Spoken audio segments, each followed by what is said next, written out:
विपक्ष प्रदर्शन कर रहा है।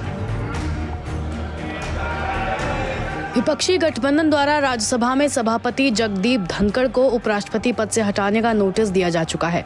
शीतकालीन सत्र में अब करीब 10 दिन का ही समय बचा हुआ है। ऐसे में सवाल है कि क्या इस सत्र में इस नोटिस पर कोई एक्शन हो पाएगा। बता दें कि संसद का शीतकालीन सत्र 20 दिसंबर को खत्म हो जाएगा। विपक्ष के मुताबिक अगर इस सत्र में कोई कार्रवाई नहीं होती तो अगले सत्र में भी ऐसी नोटिस देंगे। बताया जाता है कि जगदीप धनखड़ को नोटिस देने का आइडिया टीएमसी का था। गौरतलब है कि राज्यसभा में पहली बार इस तरह का नोटिस दिया गया है। करीब 10 दिन पहले टीएमसी ने सबसे पहले उपराष्ट्रपति के खिलाफ इस कदम का आइडिया दिया था। मीडिया रिपोर्ट्स के मुताबिक कांग्रेस अदानी मुद्दे पर आगे बढ़ रही थी। इसी दौरान टीएमसी द्वारा सोनिया गांधी के पास इस बाबत संदेश भिजवाया गया। सोनिया ने कांग्रेस अध्यक्ष और राज्यसभा में नेता विपक्ष मल्लिकार्जुन खड़गे से बात की और इस मुद्दे से जुड़ने के लिए कहा। इसके बाद मॉनसून सत्र के दौरान विपक्षी दलों ने अपने खिलाफ भेदभाव को लेकर सबूत जुटाने शुरू किए। इसमें वीडियो क्लिप से लेकर आर्टिकल्स, अन्य डॉक्यूमेंट शामिल थे। विपक्ष धनखड़ के खिलाफ कई मुद्दों को लेकर नाराज है। इसमें भाजपा सदस्य द्वारा कांग्रेस प्रतिनिधियों और जॉर्ज सोरोस के बीच संबंध को लेकर सवाल उठाना भी शामिल है। विपक्ष का कहना है कि खास तौर पर 9 दिसंबर को धनखड़ का व्यवहार एक तरफा और अनुचित था। विपक्ष के मुताबिक धनखड़ ने ट्रेजरी बेंच को गलत टिप्पणियों को उत्साहित किया। विपक्ष के प्रस्ताव में जगदीप धनखड़ को विपक्षी सदस्यों पर अस्वीकार्य टिप्पणी करने का आरोप लगाया गया। विपक्ष का आरोप है कि जुलाई में सदन को चलाते हुए धनखड़ ने खुद को आरएसएस का एकलव्य बताया था। इसके अलावा आरोप में यह भी कहा गया कि धनखड़ ने विपक्षी सांसदों की उचित मांगों को भी अस्वीकार किया है।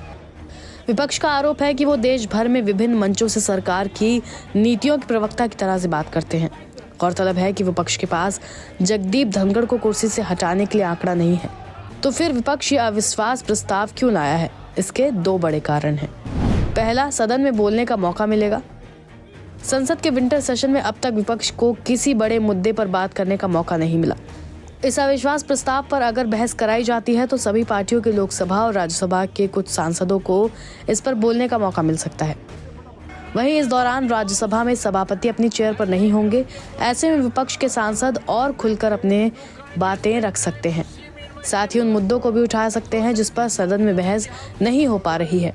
इनमें उद्योगपति गौतम अडानी का मुद्दा उठाया जा सकता है, क्योंकि कांग्रेस लंबे वक्त से राज्यसभा और लोकसभा में इस मुद्दे पर बहस की डिमांड कर रही है, लेकिन नियमों का हवाला देकर इस बहस को विषय में शामिल नहीं कराया जा रहा।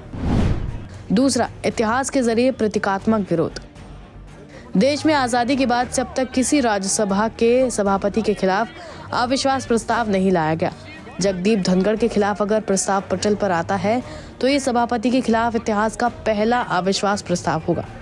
भविष्य में जब जब इस तरह के अविश्वास प्रस्ताव का जिक्र किया जाएगा तब धनखड़ का उदाहरण दिया जाएगा। बता दें कि विपक्ष के सांसद लंबे वक्त से धनखड़ पर सत्ता पक्ष के लिए काम करने का आरोप लगा रहे हैं। अगस्त में भी धनखड़ के खिलाफ विपक्ष ने अविश्वास प्रस्ताव लाने की तैयारी की थी, लेकिन उस वक्त संसद सत्र अनिश्चितकाल के लिए स्थगित कर दिया गया। बता दें कि कांग्रेस सांसद जयराम रमेश का कहना है कि ये कष्टदायी है, लेकिन मजबूरन ये लाना पड़ा।